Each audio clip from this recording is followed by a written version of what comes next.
नमस्कार, सुबह के 10 बजे हैं। मैं हूं सचिन और इस वक्त आज की बड़ी खबर और उस बड़ी खबर पर बड़ी बहस के साथ हम हाजिर हैं। दरअसल आतंकवाद के खिलाफ यूएपीए संशोधन विधेयक लोकसभा में तो पास हो गया। गृहमंत्री अमित शाह जहां इसे आतंकवाद रोकने वाला बता रहे हैं, वहीं कांग्रेस समेत कई विपक्षी दलों ने इसे जनविरोधी, संविधान विरोधी करार दिया। इस मुद्दे पर बड़ी बहस और बड़े सवाल की एंटी टेरर बिल से चिढ़े क्या देश के एंटी नेशनल? आतंक पर सख्त प्रहार से कांग्रेस क्यों परेशान है? आतंक ना हो ऑल आउट, इसलिए कांग्रेस का क्या वॉकआउट हो गया? आतंक के खात्मे पर हाई जोश विपक्ष के होश के उड़े हैं और न्यू इंडिया में मोदी शाह नीति से आतंक का क्या संपूर्ण अंत मुमकिन है? विजय सोनकर शास्त्री हमारे साथ हैं, बीजेपी के प्रवक्ता आशुतोष मिश्र हैं, राजनीतिक विश्लेषक, समीर चौंकर हैं हमारे साथ, राजनीतिक विश्लेषक, इफ्तिखार मिसगर हैं हमारे साथ, राजनीतिक विश्लेषक, शोएब आलम हमारे साथ जुड़ेंगे, मुस्लिम स्कॉलर संजीव तिवारी इस वक्त आरएसएस विचारक भी हमारे साथ हैं। सबसे पहले विजय सोनकर शास्त्री, कल विपक्ष यही लगातार इल्जाम लगाता रहा और खासतौर से असदुद्दीन ओवैसी के नेतृत्व में कि ये जन विरोधी है, संविधान विरोधी है, सरकार का जिस पर मन आएगा, सरकार जिसे चाहेगी अपनी मंशा के आधार पर इस कानून के तहत अंदर कर लेगी। इस कारण से वो कह रहे हैं फेयर ट्रायल नहीं होगा, ये उनका विरोध है। देखिए सचिन दी, इस बिल के संदर्भ में हमारे गृह मंत्री अमित शाह जी ने बिल्कुल स्पष्ट कर दिया है और मेरे ख्याल से उससे ज्यादा स्पष्ट अब कोई नहीं कर सकता है। जिस तरह से विपक्ष के लोग यह तर्क देते हैं कि जो भी कानून है वो पर्याप्त है, क्या पर्याप्त कानून है? क्या आतंकवाद नियंत्रित है? लोग कहते हैं संगठन और व्यक्ति में अंतर नहीं है, वैचारिक क्रांति के नाम पर इस प्रकार की आतंकवादी गतिविधि करने की छूट चाहते हैं। क्या यह उचित है? संगठनों को तो बैन कर दिया जाता है, लेकिन क्या व्यक्ति दूसरी संगठन बनाकर के आतंकवादी गतिविधियों में पुनः लिप्त नहीं हो जाते हैं? क्या इस सच्चाई से कोई इनकार कर सकता है क्या? और पूरा देश चाहता है कि आतंकवाद पर प्रतिरोध लगे, आतंकवाद को कंट्रोल किया जाए।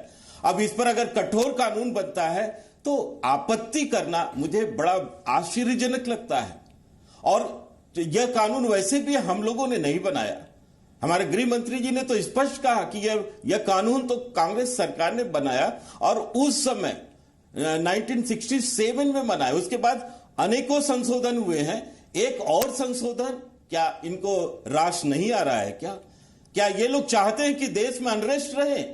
क्या ये लोग चाहते हैं कि देश के हमारे नागरिकों का खून बहता रहे और विदेशी शक्तियां अपनी रोल करती रहे, अपनी भूमिकाएं करती रहे? पड़ोसी देश पाकिस्तान वो हमारे देश में मनमानी करता रहे? क्या यही चाहते हैं हम? अगर ये लोग ये चाहते हैं तो इसे देश स्वीकार नहीं करता है, हम भी स्वीकार नहीं करते हैं, हमारी पार्टी भी स्वीकार नहीं करती है। आशुतोष मिश्र, और यह स्पष्ट है कि आज आतंकवाद विविध चोलों में सामने आने की कोशिश कर रहा है और उन चोलों को अगर उखाड़ फेंकने के लिए कड़े कानून की आवश्यकता महसूस की गई और उसे बनाया जा रहा है, बना दिया गया, तो इस पर आपत्ति लोगों को नहीं होनी चाहिए। आशुतोष मिश्र, क्यों आतंक की छूट चाहिए? क्यों चाहते हैं कि आतंक पर थोड़ा सा जो है एक कंसेशन मिल जाए? क्यों चाहते हैं कि देखिए आतंक की थोड़ी सी छूट मिल जाए? क्या वोट बैंक पॉलिटिक्स ज्यादा इंपॉर्टेंट है? देश की सुरक्षा पीछे रह गई? देखिए, आप तो अमित शाह को ही कॉन्ट्राडिक्ट कर रहे हैं और जैसा अभी भाजपा स्पोक्सपर्सन ने भी कहा कि ये कानून तो जो है कांग्रेस ही लाई है।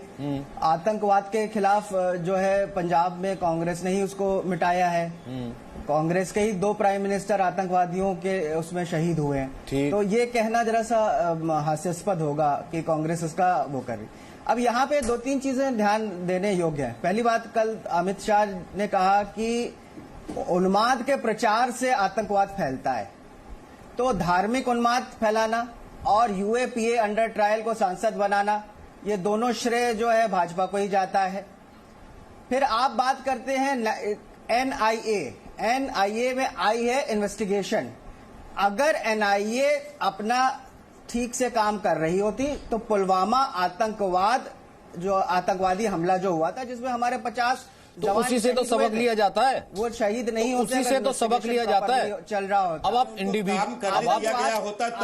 आतंकवाद इन्वेस्टिगेशन इन्वेस्टिगेशन प्रॉपरली नहीं किया गया है ना वहां पे। आपको तो पाकिस्तान आपको छूट किस चीज की चाहिए? मुझे एक बात बताइए, अगर एक इंडिविजुअल है, इंडिविजुअल मुझे एक बात बताइए, एक जमात से दूसरी जमात चला जाएगा, आप क्यों बचा क्यों रहे? सीधे तौर पर मुझे कंट्री को ये बता दीजिए, मुझे कंट्री को ये बता दीजिए टेक्निकल तौर पे, नहीं मुझे टेक्निकल तौर पे बता दीजिए कि यहां पर क्यों चाह रहे हैं कि ऑर्गेनाइजेशन पर बैन मुमकिन था, ऑर्गेनाइजेशन पर चार्जशीट मुमकिन है, लेकिन जब उसमें इंडिविजुअल है, अब हाफिज सईद है फॉर एग्जांपल, हाफिज सईद अगर वो जमात दावा बना लेगा तो हाफिज सईद ने तो चेंज कर लिया ना, आतंकी तो आतंकी रहा। या फिर आप ये आतंक को बचाना चाहते हैं? आतंक के चोले में अब तक पॉलिटिक्स चलती रही है। समीर, आखिरकार ये है क्या? ये क्या एक्सपोज है? बिल्कुल मुझे लग रहा है कि आतंकवादियों को बचाने की एक साजिश है कांग्रेस की तरफ से चली जा रही है। आप देखेंगे 2004 में इसी कांग्रेस सरकार ने यूपीए के समय में वोटा को खत्म कर दिया था, जो आतंकवाद के खिलाफ कठोर कानून था। और उसके बाद अब देखिए जांच एजेंसी एनआईए को अधिकार तो देने पड़ेंगे, दंतहीन जांच एजेंसी लंबे समय तक काम नहीं कर सकती। और हमारा देश आतंकवाद से जितना पीड़ित है उसको ध्यान में रखते हुए मुझे लगता है एक बहुत बड़ा कदम है और बहुत सराहनीय कदम है।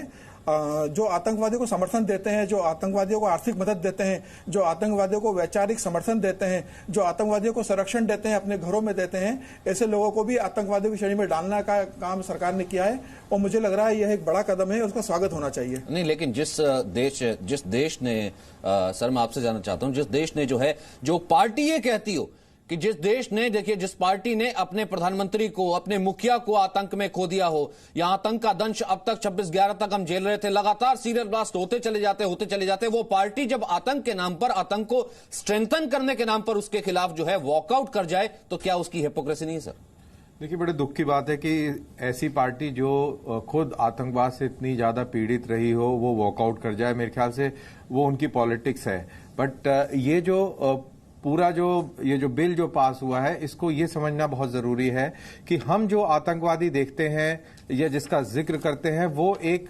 आतंकवाद की आखिरी कड़ी होती है जो कि हमें नजर आती है, लेकिन उसके पीछे बहुत सारे लोग हैं। उस आतंकवादी को मदद कोई कर रहा है, कोई उसका प्रचार कर रहा है, कोई उसको पैसे दिला रहा है। उसका मैं एक आपको उदाहरण देता हूं, जाकिर नाइक। जाकिर नाइक के जो भाषण थे उनको सुनकर ढाका के अंदर 4 युवकों ने एक बहुत भारी टेररिस्ट एक्टिविटी को अंजाम दिया। तो क्या जाकिर नाइक टेररिस्ट नहीं है? हिंदुस्तान के कानून के मुताबिक जाकिर नाइक टेररिस्ट नहीं है। तो अभी ये जो कानून है, ये कानून ऐसा बनाया जा रहा है, बन के आ रहा है जिसके अंदर जाकिर नाइक भी एक टेररिस्ट की श्रेणी में आएगा। तभी आप उसके ऊपर उस प्रकार की कार्रवाई कर पाएंगे, तभी आप उस तरीके से ये कानून पहले होता तो जाकिर नाइक जैसा आदमी तो भाग ही सकता था। आप उसकी ऑर्गेनाइजेशन पर सिर्फ उसकी संपत्तियां सीज कर रहे हैं, आप उसकी जो है फाइनेंशियल एड रोक रहे हैं, लेकिन असल में वो आतंकी फैक्ट्री खोल करके बैठा है। वो बाकायदा अपनी पॉलिटिक्स से, अपने लिटरेचर से आतंकी बना रहा है। लेकिन संजीव तिवारी, आशुतोष मिश्र को वो नजर नहीं आता। ये बहुत जल्दी कंसेशन तो ले लेते हैं कि हमारी पार्टी ने देखिए सबसे ज्यादा आतंकवाद का दंश झेला है, लेकिन आखिरकार ये कैसी पॉलिटिक्स है जो कहने को तो ये कहती है कि मैं विक्टिम हूं, लेकिन असल में उसी आतंक में इनको अपना वोट बैंक नजर आता है। देखिए सचिन जी, स्पष्ट रूप से 1967 में जब यह कानून लाया गया और इस कानून में 3 बार संशोधन किया गया, 2004 के अंतिम में किया गया, 2008 में किया गया और 2013 में किया गया। तीनों बार कांग्रेस लेड यूपीए सरकार थी और मुझे लग रहा है उस समय इनको नहीं नजर आया था कि इससे किसी न किसी प्रकार के मानवाधिकारों का हनन हो रहा है। आज के दिन में यह मानवाधिकारों की और फंडामेंटल राइट्स की बात करते हैं। मुझे लग रहा है कि सबसे बड़ा फंडामेंटल राइट्स को अगर किसी से खतरा है पूरे वर्ल्ड में, तो वह आतंकवाद से खतरा है। और दुख इस बात का है कि इस आतंकवाद को अभी तक सही तरीके से डिफाइन नहीं किया गया। इसी सिर्फ कानून में, यूएपीए कानून में ही आतंकवाद को डिफाइन किया गया है, यह आपको पता होना चाहिए। और दूसरी, जहां तक हम बात करते हैं, आतंकवाद कोई बंदूक से पैदा नहीं होता। आतंकवाद सिर्फ और सिर्फ विचारधारा से पैदा होता है और उस विचारधारा को समाप्त करना जरूरी है। और जहां तक इनको शक और लगातार अनुमान लग रहा है, तो बहम और शंका का कोई इलाज नहीं है। उसका इलाज सिर्फ और सिर्फ मनोचिकित्सकों के पास है और उसके लिए मेंटल हॉस्पिटल में जाना पड़ता है। और मुझे लग रहा है पूरे अपोजिशन को यही नजर आ रहा है, इनको शक है कि इनको आतंकवादी घोषित कर दिया जाएगा। अरे अगर आपको शक है तो टाडा की तरह जो कानून आए थे वो कानून भी देश की जनता समाप्त करने के लिए अगली सरकार बनाएगी। मुझे मुझे लग रहा है कि यह उपयुक्त समय है जब आतंकवाद के साथ अंतिम और निर्णायक लड़ाई लड़ी जाए, और वह बिना एक हथियार के नहीं हो सकती। और वह हथियार क्या है? यह कानून है जो सबसे बड़ा हथियार और है। इफ्तिखार मिसगर, मुझे लग रहा है कि यह सही समय है। और इफ्तिखार मिसगर, आपसे ज्यादा भुक्तभोगी कौन हो सकता है सर? आपने तो इसको बिल्कुल क्लोजली देखा होगा ना सर, इफ्तिखार मिसगर, जहां सिर्फ ऐसा नहीं कि जो बंदूक उठा रहा है और आम लोगों को, अपने बच्चों को, हमारे बच्चों को, इन सबको मार रहा है, कि सिर्फ वही आतंकी नहीं है, वो आदमी जो उसको बंदूक उठाने पर मजबूर कर रहा है वो भी उतना ही आतंकी ना। वो आइडियोलॉजी, वो विचारधारा। तो ये कानून तो बहुत जरूरी है ना, आप तो इसके पक्षकर होंगे सर। देखिए जहां तक इस बिल का सवाल है और इस एक्ट का सवाल है, आतंकवाद के खिलाफ हर एक आदमी उठना चाहता है। कोई भी नहीं चाहेगा कि आतंकवाद आपके जगह पे या आपके मुल्क में पनपे, लेकिन कहीं आप उस आवाज को दबाना नहीं चाहते हैं जिस आवाज से हिंदुस्तान की एक पहचान है। हिंदुस्तान एक डेमोक्रेटिक मुल्क है, उस डेमोक्रेटिक मुल्क में कहीं फ्रीडम ऑफ स्पीच पे तो ये नहीं कहा जाता है। मारना कौन सी फ्रीडम ऑफ स्पीच है? ये सब किस, थोड़ा सा समझाएंगे? मारना नहीं, आप अगर एक साइड से आतंकवाद की बात करते हैं, हम टीवी डिबेट्स में आते हैं आपके साथ, कभी कभी आप हमें भी बात करने पे बोलते हैं कि आप पाकिस्तानी हैं, आपको पाकिस्तान के हमदर्दी। सर मैंने कभी नहीं कहा यूर एन प्राउड इंडियन।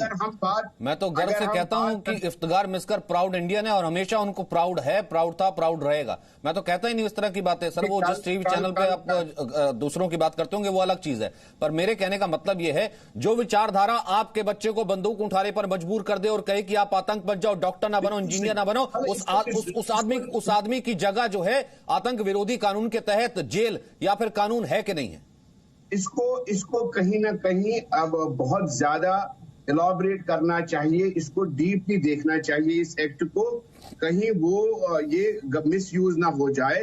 बाकी हम इसके खिलाफ, देखिए जो अपने मुल्क के लिए, जो मुल्क के लिए, देश हित के लिए काम हो रहा है, उसके खिलाफ कौन उठेगा? लेकिन अगर कहीं वो ह्यूमन राइट्स वायलेशन कर देता है कल को, कहीं वो ऐसा कुछ कानून बन जाता है जो वबाल जान बन जाए आम आदमी के लिए, तो उसको थोड़ा सा इसको देखना चाहिए। शोएब साहब का डर तो उसी को लगता है जिसकी दाढ़ी में तिनका हो। फिर मैं तो यही वाली बात कहूंगा, भाई समीर साहब को डर नहीं लग रहा, मुझे डर नहीं लगा, तिवारी जी को डर नहीं लग रहा, यहाँ पर शिवदान सिंह को डर नहीं लग रहा, तो शोएब आलम फिर डर उन पार्टियों को क्यों लग रहा है कि अगर ये कानून आ गया कि कुछ लोग पकड़े जाएंगे, ये कानून आ गया तो इसका मिस यूज हो जाएगा, या फिर कुछ ऐसे लोगों को छुपा कर रखा है क्या इन पार्टियों ने, या कुछ लोगों ने, या कुछ आइडियोलॉजी ने? आता हूं सर एक सेकंड, शोएब आलम, उसके बाद मैं आपसे जवाब दूंगा। शोएब आलम बोलिए।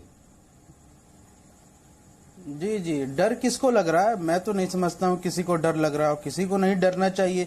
जब देश हित की बात आती है तो किसी को नहीं डरना चाहिए, ना असीमानंद जैसे लोगों को डरना चाहिए, ना कर्नल पुरोहित जैसे लोगों को डरना चाहिए। आपको डर लग रहा है सर? तो डरना तो किसी को नहीं चाहिए। डर लग रहा है तभी तो वॉकआउट कर गई। हाँ, तभी तो रात को 15 मिनट की धमकी दोबारा उनका भाई दोहरा रहा था। अरे नहीं भाई साहब, ऐसी धमकी राजा सिंह तो रोज देता रहता है। वहीं के भारतीय जनता पार्टी का एमएलए हैं राजा साहब, माननीय राजा साहब, ऐसी धमकियां रोज देते रहते हैं। उससे क्या हो जाएगा? ये देश बहुत बड़ा है ना साहब, ना मोदी जी एब्सोल्यूट है और ना ही भारतीय जनता पार्टी देश बड़ा है। तो जी धमकी दिया जाना चाहिए, देश बड़ा है कि देश सबसे बड़ा है? नहीं, तो देश बड़ा है इसका मतलब देश के टुकड़े करेंगे आप? तो एक्सपोज करना चाहिए ना शोएब आलम उन लोगों को, उन पार्टियों को जो इस आतंक की आड़ में आतंकियों को, मैं सीधे तौर पर कहूंगा, बचाने का काम कर रही हैं। शोएब आलम खुल करके बोलिए कि हाँ ये पार्टियां आतंक की साथी हैं। बिल्कुल बताइए। नहीं बिल्कुल, मैं तो यही कह रहा हूं कि अभिनव भारत जैसे पार्टियां ये आतंक के पर्याय हैं, इन पर रोक लगना चाहिए।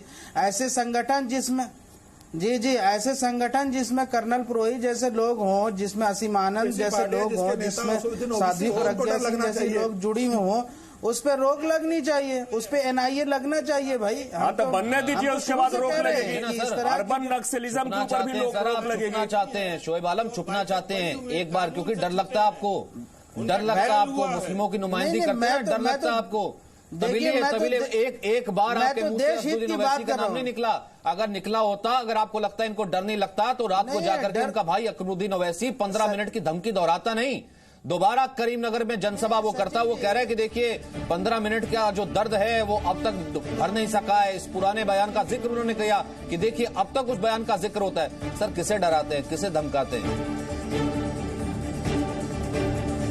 देश के प्रधानमंत्री, पूजनीय प्रधानमंत्री मोदी जी का बड़ा आदर करता हूं, सम्मान करता हूं। मैं समझता हूं वो किसी किस्म के आतंकवाद को टॉलरेट नहीं करेंगे, करना भी नहीं चाहिए और ना ही करना चाहिए, या ना ही आतंकवादी समर्थक जो पार्टियां उनके साथ मिलकर सरकार भी नहीं बनाना चाहिए, जैसा पीडीपी के साथ उन्होंने बनाया था कश्मीर में। तो ये सारी चीजें नहीं करनी चाहिए। असल में क्या है कि इंसाफ, आतंकवादी पार्टी है, आप इसे कह रहे हैं पीडीपी। मैं यही पूछ रहा हूँ आपसे। तो फिर ऐसा ना कि फिर धमकी देने की जरूरत किसे पड़ती? सर, यहाँ तिवारी जी धमकी तो नहीं दे रहे। आप जिन संस्थाओं का नाम ले रहे हैं वो तो धमकी नहीं दे रही। यहाँ धमकी अकबरुद्दीन ओवैसी दे रहे हैं, असदुद्दीन ओवैसी दे रहे हैं। ये देखिए जरा। कोई भी आरएसएस वाले, कोई भी हमारा बाल भी विंगा नहीं करता।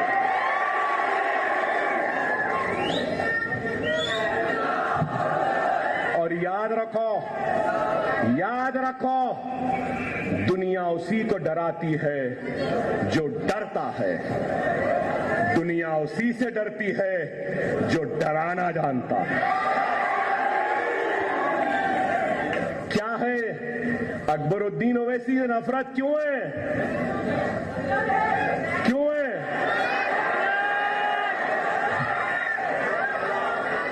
सौ सुनार की तो एक लोहार की। 15 मिनट ऐसा ज़र्ब है जो अभी भी नहीं भर सका। हाँ, दरअसल प्रॉब्लम ये है असदुद्दीन ओवैसी की, ऐसे कितने निपटेंगे? दरअसल ये 15 मिनट के बयान देने वाले जो खड़े होकर के कह रहे हैं कि 15 मिनट का दर्द अभी बाकी है, 100 सुनार की एक लोहार की, जो अपने देश के खिलाफ ही जंग छेड़ने पर आमादा है, ऐसे निपट जाएंगे अगर ये कानून आ गया। दरअसल प्रॉब्लम ये है। इस बयान को जस्टिफाई कीजिएगा तब बताइएगा। शोएब आलम, एक छोटा सा ब्रेक, वापस ले रहा हूं, चर्चा जारी। वहीं हाफिज सईद के खिलाफ पाकिस्तान की कार्रवाई की पोल उसके ही पूर्व राजनयिक ने खोल दी है। पाकिस्तान के पूर्व राजनयिक वाजिद शमसुल हसन हाफिज की गिरफ्तारी को पाकिस्तान का दिखावा बता रहे हैं। ब्रिटेन में पाकिस्तान के पूर्व राजदूत रह चुके हैं वाजिद शमसुल हसन। एक लेख में लिखा है कि गिरफ्तारी की पूरी कवायद दरअसल आंखों में धूल झोंकने के लिए की गई है। ये सब कुछ सिर्फ अमेरिका को खुश करने के लिए किया गया। उन्होंने ये भी लिखा है कि जमातो दावा के चीफ की नवी बार गिरफ्तारी सीधे तौर पर पाकिस्तान के प्रधानमंत्री इमरान खान की वॉशिंगटन यात्रा से जुड़ी थी। उन्होंने लेख में यह भी जिक्र किया है कि हाफिज की गिरफ्तारी के तुरंत बाद ही ट्वीट करके उन्होंने लगातार अपने प्रयासों का परिणाम बताया और ये सब कुछ सोची समझी साजिश के तहत किया गया।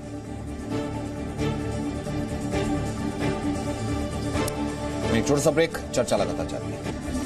आतंक पर हो रहा है सख्त प्रहार, तो कांग्रेस क्यों परेशान? क्योंकि कल कांग्रेस ने तो वॉकआउट कर दिया। वो कह रही है कि बिल आना ही नहीं चाहिए, मिसयूज हो जाएगा। कि भैया मिसयूज किस तरीके से हो जाएगा जब आतंकियों के लिए, हम ये कह सकते हैं देश को सुरक्षित बनाने के लिए अगर कड़ा कानून लाया जा रहा है तो उससे डर किस बात का? आशुतोष मिश्र दोबारा इसको डिफाइन करने की कोशिश करेंगे। डर किस चीज का सर? डरता तो वही है ना जिसे डराया जा सके, जैसा अकबरुद्दीन ओवैसी कह रहे थे, या फिर चोर की दाढ़ी में तिनका या कुछ ऐसे लोग रखे हुए हैं। तो डरता तो जो है अमित शाह हैं, जो वोट बैंक के नाम कहते हैं कि ये वोट बैंक के नाम पे राजनीति है। उनकी एक विचारधारा जो कि फैला रही है धार्मिक विद्वेष, और जिसकी प्रज्ञा सिंह ठाकुर आज यूएपीए के अंडर ट्रायल हैं और सांसद हैं। क्योंकि जहां तक आपने अगर कल फॉलो किया हो तो कांग्रेस ने तो सेलेक्ट कमेटी के पास जाने को कहा था कि आप इसको कल सेलेक्ट कमेटी के पास डब्बे में डालने की बात करते हैं ना, वहां पे जो है और बेहतर बिल आता। आपको डर क्या बात है? डर क्या है? अभी भी अगर आज आप एक आतंकी पर, मुझे बात बताइए, एक आतंकी पर कार्रवाई होगी, एक आतंकी को पिन पॉइंट करके अगर पकड़ लिया जाएगा, मुझे एक बात बताइए, एक आतंकी को पिन पॉइंट करके अगर पकड़ लिया जाएगा, भले वो हाफिज सईद हो, भले वो यहाँ पर जाकिर नायक हो, भले यहाँ पर कोई हो, कोई भी हो, चाहे साध्वी प्रज्ञा हो, सर कोई हो, जिसका नाम लीजिए, वो भले आप हो, कल को भले मैं हूँ, वो कल को भले आप हो, कल को भले मैं हूँ। कानून तो देश में सुरक्षा के लिए है ना, वो कल को भले आप हो, कल को भले मैं हूं। आशुतोष जी, इस बिल का तो एक स्वर में स्वागत होना चाहिए, विपक्ष को साथ देना चाहिए इस बिल में। यूएपीए में अगर जो है एनसीआरबी का डेटा देखिए तो 67% लोग जो है छूट जाते हैं। और यहां पे जितने जो अभी के कानून है वो अकबरुद्दीन अवैसी और जाकिर नायक तो छूट जाते हैं, मतलब नहीं होगी प्रॉपर, सक्षम है। जब जांच एजेंसियों को अगर आप उनकी ताकत नहीं होगी प्रॉपर्टी जाकिर तो नायक की छूटेंगे प्रॉपर्टी नहीं तो अटैच और क्या कर होंगे सकते हैं, जनाब? तो आप उनको भागने नहीं देते। ये यहाँ पे जब जो है नेशनल इन्वेस्टिगेशन एजेंसी के पास, जैसे मैंने पहले भी पॉइंट आउट किया, वो जो है उनको दुनिया भर के बारे में प्रॉपर्टी अटैच करने से ये क्या नहीं मालूम था कि आपको इतनी सिंपैथी क्यों है? आदिल अहमद दर का नाम मालूम ये किस होता तो तरीके ये का होता। दर्द है? आपको किस तरीके की सिंपैथी, क्योंकि वो छूट जाते हैं इसलिए कार्रवाई ना हो। विजय सोनकर शास्त्री, यहाँ पर मैं सीधे तौर पर कहूं कि हाँ, इस देश में आतंकी भी एक वोट बैंक रहा है, आतंकी विचारधारा भी एक वोट बैंक रही है पार्टियों की, जिसे पोषित किया जाता रहा है, और इस आड़ में उसी को बचाने की कांग्रेस की साजिश है। विजय सोनकर शास्त्री। सचिन जी, आप गलत बात मत बोलिए। आपको जी बिल्कुल स्पष्ट है, कांग्रेस अगर इस लेवल पर है कि वो इस संशोधन विधेयक को रिजेक्ट करना चाहती है, इसको पास नहीं होने देना चाहती है, इसका मतलब साफ है कि वो कहीं ना कहीं अपने वोट बैंक को बचाना चाहती है। पर इस माहौल में और ऐसे डिस्कशन में आप कैसे कह सकते हैं कि उनके वोट बैंक क्या फेयर है, क्या राष्ट्रवादी है, क्या देश हित में सोचने वाले हैं? क्या आज तो हमारे देश में जो कुछ भी हो रहा है उसको देखा जा सकता है। वैचारिक आंदोलन की कोशिश की जा रही है, वैचारिक आंदोलन में शामिल कौन हो रहा है जरा ये तो देखिए। वैचारिक आंदोलन में वो लोग शामिल हो रहे हैं जो अपढ़ हैं, पढ़े लिखे नहीं है, वो लोग हैं जो गरीब हैं, जिनके पास कुछ नहीं है, उनको इमोशनल ढंग से उनको कंफ्यूज करके उनको वैचारिक आंदोलन का पार्ट बनाया जा रहा है। अरे वैचारिक आंदोलन का पार्ट तो हाफिज सईद भी बनाता है। शोएब आलम, मुझे एक बात बताइए, बम लेकर के भारत में फेंकने नहीं आता है, आतंकी किसी का वोट बैंक हो सकता है क्या? कोई आतंकी गतिविधि में अगर लिप्त पाया जाता है, इस कानून के तहत आ जाएगा। जब आपको डर नहीं है, मुझे डर नहीं है, तो किस चीज का डर है बताइए? 2008 के बाद कांग्रेस ही तो इस एनआईए को लेकर के आई थी, तो होने दीजिए ना फिर। कांग्रेस ही ना एनआईए बनाई थी। आप कैसे यहाँ से फिर कह सकते? नहीं, ये गलत बात है। अभी भारतीय जनता पार्टी एक अच्छी पार्टी है, लोकतांत्रिक पार्टी है। चिदम्बरम ने लोकसभा में क्या कहा था? चिदम्बरम ने लोकसभा में कहा था क्यों है कि यह कानून बहुत संतुलित है, यह किसी भी मानव अधिकार का उल्लंघन नहीं करेगा और यह सबको स्पेस देगा, यह बहुत संतुलित है, यह सबका ध्यान रखेगा। चिदम्बरम क्या कहना चाहते हैं? सबका ध्यान रखने का। कर्नल दानवे, इनकी प्रॉब्लम यह है कि अगर ये कानून आ गया तो ये कम से कम उस तरीके के लोग जो चिट्ठी लिख करके कह देते हैं कि देखिए, और दूसरे खाते जो है जिनके हिजबुल जैसों से लिंक आ जाते हैं, गौतम नवलखा आज नाम सामने आया, जाकिर नायक खुले तौर पर आतंकी बता रहा था, और दिग्विजय सिंह जैसे लोग जो है उनके साथ बैठे हुए थे ताकि वोट बैंक को साथ सकें, इन लोगों का ये सपोर्ट नहीं कर पाएंगे। दरअसल क्या ये प्रॉब्लम है?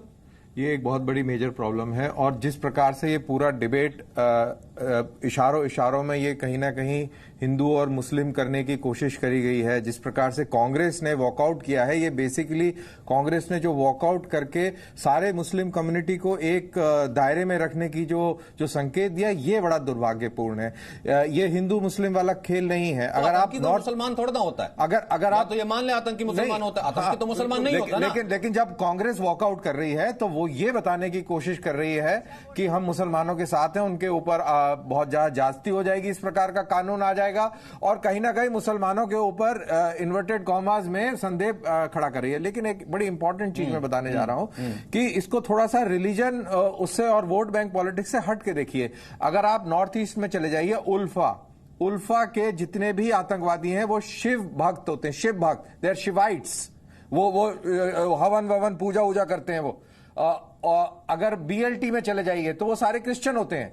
अगर आप नागालैंड वाले आतंकवादियों की बात करें तो वो भी क्रिश्चियन होते हैं। तमिलनाडु में एलटीटी और श्रीलंका में चले जाइए वो हिंदू होते हैं, और कश्मीर के आतंकवादी मुसलमान होते हैं। तो इसमें हिंदू, मुस्लिम, सिख और ये सबसे परे देखना चाहिए। आतंकवादी को आतंकवादी के नजर से देखना चाहिए। वोट बैंक पे निशाना साधने की कोशिश जिस प्रकार से दबी भाषा में हो रही है, वो मेरे ख्याल से इस देश के लिए बहुत ही दुर्भाग्यपूर्ण है। आतंकी होता है ना शोएब आलम, मुसलमान हिंदू कैसे हो गया? या फिर आपको लग रहा है कि कहीं ना कहीं चोर की दाढ़ी में तनका है?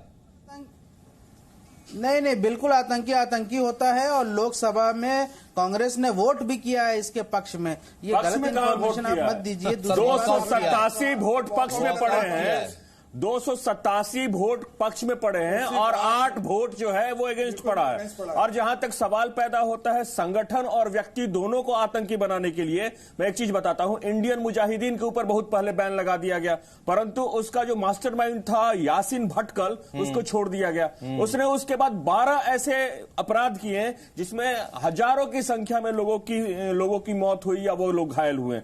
यही आरएसएस पे कब बैन लगाएंगे? नहीं, आप जब सत्ता में आएंगे तब बैन लगाएंगे आरएसएस के ऊपर। आप में ताकत नहीं है कि आप आरएसएस के ऊपर बैन लगाएंगे।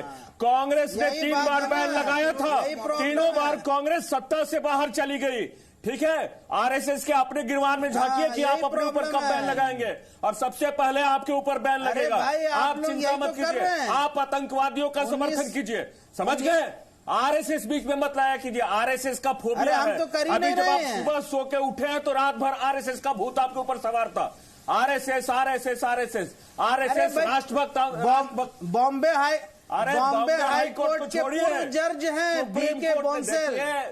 बॉम्बे हाई कोर्ट के पूर्व जज ने कहा है 3 बार कोर्ट ने आरएसएस के ऊपर 12 बॉम्बिंग केसेस में जो है इस तरह के जो है संगठन जो शामिल रही है। कानून बनाया जा रहा है, इसीलिए यह कानून बनाया जा रहा है। शोएब आलम, मुझे तो कई बार को छोड़िए, शोएब आलम, मुझे तो कई बार आपकी सोच पर दया आती है।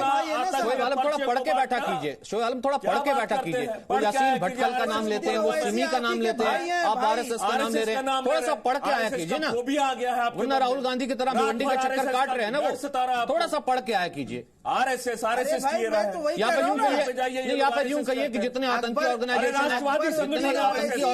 उनको बचाने के लिए आप बैठे हुए हैं, या तो कह दीजिए खुले में की बात करता है, कह दीजिए खुले में देश की एकता की बात करता है आरएसएस, भारत माता की जय करता है। एक पॉइंट, ये मैच फिक्सिंग है। फाइन, हाँ, लिंचिंग आप कर रहे हैं, लिंचिंग आप कर रहे हैं, इंटेलेक्चुअल जिहादी बने हुए हैं आप, बौद्धिक जिहादी हैं आप।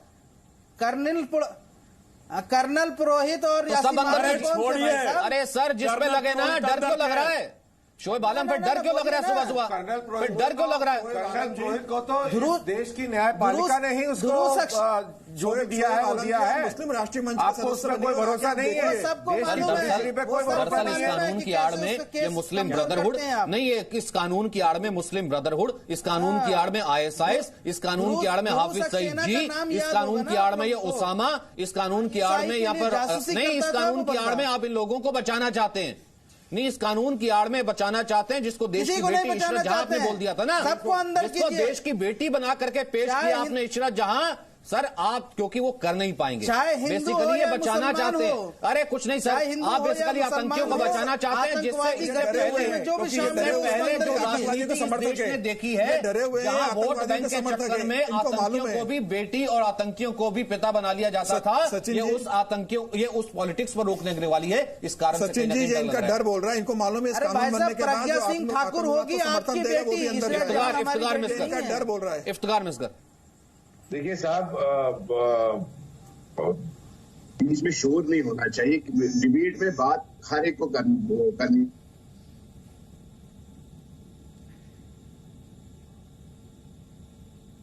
आपकी आवाज कट गई, ठीक है समीर साहब आप बोलिए। मुझे लग रहा है इन लोगों का डर बोल रहा है कि इस कानून बनने के बाद जो आतंकवाद को समर्थन देने वाली संस्थाएं हैं तो अंदर जाएंगी, उसके संग जो लोग भी है जो उनको आर्थिक मदद करते हैं, जो उन्हें वैचारिक समर्थन देते हैं, जो उनके समर्थन में आवाज बुलंद करके उन्हें उत्साहित करते हैं आतंकवादी गतिविधियों को अंजाम देने के लिए, उन सब पर कार्रवाई होगी। और यही डर इनका जो है और इसलिए इनकी घबराहट इंशाल्लाह। बिल्कुल, जो देश में ही बंदूक उठाएगा, जो देश में ही कहेगा कि मैं हिजबुल के साथ खड़ा हूं, अंदर खाते मिलेंगे प्रधानमंत्री को मारने की चिट्ठी के सबूत, उनके साथ खड़ा नहीं हो पाएगा। फिर प्रॉब्लम आपकी है ना, फिर देश की बेटी नहीं बता पाएंगे किसी आतंकी को, है ना। फिर मुस्लिम ब्रदरहुड, देश में खतरा एक हिंदू आतंकी से एक नैरेटिव सेट नहीं कर पाएंगे। अगर आपको लगता है कि किसी संस्था को जो है एनआईए को, इन्वेस्टिगेटिंग एजेंसी को ज्यादा राइट मिल जाएंगे, प्रॉब्लम यह है बेसिकली आशुतोष मिश्र।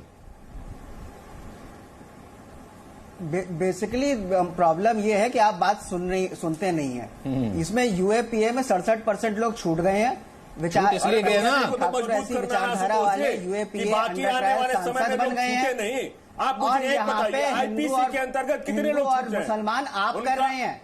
यहाँ पे ये उठाना जो है, जो अमित शाह ने जिन लोगों किया के वोट ऊपर बैंक अपराध पॉलिटिक्स जिसने वहाँ कत्ल पे किया किया उसकी है। जमानत हो वो गई, आप यहाँ पे कितने लोग रेप किया जमानत हो गई, इसलिए रेप का कानून मत बनाइए, है ना? इसलिए रेप के लिए कानून नहीं होना चाहिए, कानून और रेप के लिए होना चाहिए। इस तरीके का तर्क देते हैं, इस तरीके का तर्क है कांग्रेस कहती है सेलेक्ट कमेटी में भेजो, और इस कानून तरह का बनाया कानून जो यूएसए में है, जिसके अंतर्गत FBI, federation of bureau of investigation है, इस तरह का कानून इजराइल में है, इस तरह का कानून यूरोपियन यूनियन में है, इस तरह का कानून पाकिस्तान में है, और आप अपनी संस्थाओं को इस प्रकार से कमजोर और निरीह बनाना चाहते हैं कि वह किसी प्रकार का कोई भी कदम न उठा पाए और आतंकवादी फ्री घूमते वो छोड़ दिए गए, आतंकवादी ऐसे ही घूमते रहे। इससे और ये इस इनको प्रकार की पछता नहीं है आतंकवादी कि जो मानसिकता कानून रखने का वाले दुरुपयोग लोग, हो रहा है, वो आतंकवाद रुकना को चाहिए। समर्थन करने सेलेक्ट वाले कमेटी लोग में जाएगा तो ऐसा कानून बनेगा जिससे सबको फायदा हुआ होता ना ढंग से, अब वो छूट इसलिए गए क्योंकि कहीं ना कहीं, हाँ, अब अगर इसके पीछे भी जाएंगे ना, कर्नल दानवीर सिंह इन्वेस्टिगेटिंग एजेंसी तो इसलिए काम करती है, अब वो छूट इसलिए गए क्योंकि उन लोगों को बरी करवाने के लिए, उन लोगों को छुटवाने के लिए एक बड़ी ताकतें लगी हुई थी, शायद वो पार्टियां लगी हुई थी, वही पार्टियां जो आज जिन्हें ये लग रहा है कि वो आतंकी दोबारा जेल ना चले जाएं, वॉकआउट कर जाती हैं। क्यों कर्नल दानवीर? बिल्कुल सही है। अब जैसे बाटला हाउस इनकाउंटर हुआ, तो बाटला हाउस इनकाउंटर के अंदर जो आतंकवादी जो उस बाटला हाउस में रह रहे थे, जो उनको खाना खिलाते थे, जो उनको पालते थे, उनको तो आतंकवादी घोषित नहीं किया ना किसी ने, तो वो तो अभी भी वहीं घूम रहे होंगे। वो आतंकी के मरने पे कौन फूट फूट के रोया था? हाँ, इन्हीं के मंत्री तो मैं कह रहा हूं सर। तो अभी एक आतंकवादी के पीछे जो 10 जो सपोर्ट मैकेनिज्म वाला जो 10 लोगों का जो तंत्र है, अब वो भी उस घेरे में आएंगे, तो तकलीफ वहां हो रही है। ये 10 एक के पीछे 10 या एक के पीछे 100 की जो वोट है, वहां पे चोट लग रही है, कष्ट वहां पे। एक आतंकी मारा गया था ना, यहां पे चुन चुन के आतंकी मारे जाएंगे, चुन चुन के आतंकी जेल जाएंगे। दरअसल दर्द ये है क्योंकि एक आतंकी पे तो रो गई थी चेयरपर्सन। सचिन जी, मैं ये कह रहा हूं कि देश हित में जो करना है कीजिए, कोई उसमें रोकता नहीं है आपको, लेकिन यहाँ पे चैनल पे बैठ के किसी एक संप्रदाय को टारगेट करना ये ठीक बात नहीं है। संप्रदाय को टारगेट आपके दिमाग में है ये, अब आप ये विक्टिम हुड वाला कार्ड खेलने लगे, ये आपकी स्ट्रेटेजी। अब आप विक्टिम बन जाएंगे, एकदम मासूम बन जाएंगे। संप्रदाय से होते हैं क्या शोएब? अच्छा शोएब, मुझे एक बात बताइए, शोएब आपको किसी तरीके का शक और शुबा है क्या? क्या आतंकी क्या सिर्फ एक संप्रदाय से होते हैं क्या, या आपके दिमाग में कहीं ना कहीं एक चोगा है कि एक संप्रदाय जो आतंकी है? उल्फा के जो आतंकवादी है वो शिव भक्त हैं, जो खालिस्तान के आतंकवादी है वो साहब इनको नहीं समझ में आया ना, वो एक संप्रदाय कर रहे हैं, आतंकवादी है वो हिंदू है। कर्नल साहब उनको अगर समझ में आया होता, कर्नल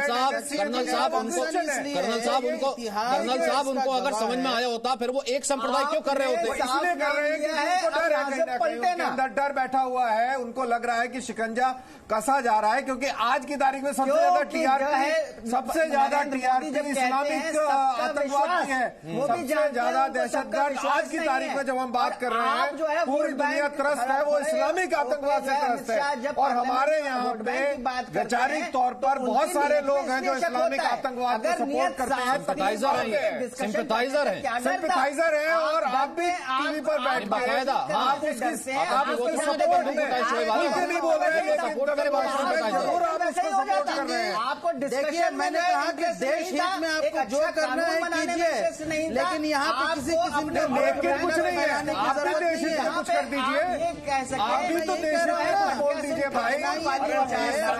जो हम अपनी आशंका, इसकी संभावना को हटा दीजिए, इस कानून का जो है हम तुम्हें बचा दूसरे संप्रदाय को जब लोग पकड़े जाते हैं तो आपने जो है उस पर कोई कानूनी कार्रवाई नहीं की, आपने एनआईए में उसके खिलाफ जो एविडेंसेस थे उसको कमजोर किया, उन व्यक्तियों वो जो प्रूफ थे उसको कमजोर किया, आई विटनेसेस को कमजोर किया। शोएब आलम जमई और आशुतोष मिश्र, जब आतंक होता है, आप ही लोग कहते हैं ना, सब लोग कहते हैं, सारी दुनिया कहती है, भले कुछ लोग कहते हैं इस्लामी आतंकी, कुछ लोग कहते हैं आतंकी, लेकिन इस देश में यही कहा जाता है कि आतंक का कोई धर्म नहीं होता, लेकिन आतंक का कोई धर्म नहीं होता, लेकिन आतंक के खिलाफ देश को मजबूत करने के लिए जब कानून को स्ट्रेंथन करने की बात होती है, तब अगर एक संप्रदाय का विक्टिम कार्ड खेला जाए, उसी संप्रदाय का एक नेता जो सोचता है कि वो पूरे उस संप्रदाय की नुमाइंदगी करता है, वो यूएन क्राइक अगर पार्लियामेंट में मचाए, उसी का भाई खड़ा होकर के रात को 15 मिनट की धमकी दे, तो अंत में यही कहूंगा सर, इस डिबेट को खत्म करते करते कि चोर की दाढ़ी में तिनका है सर। बहुत बहुत शुक्रिया। एक छोटा सा ब्रेक।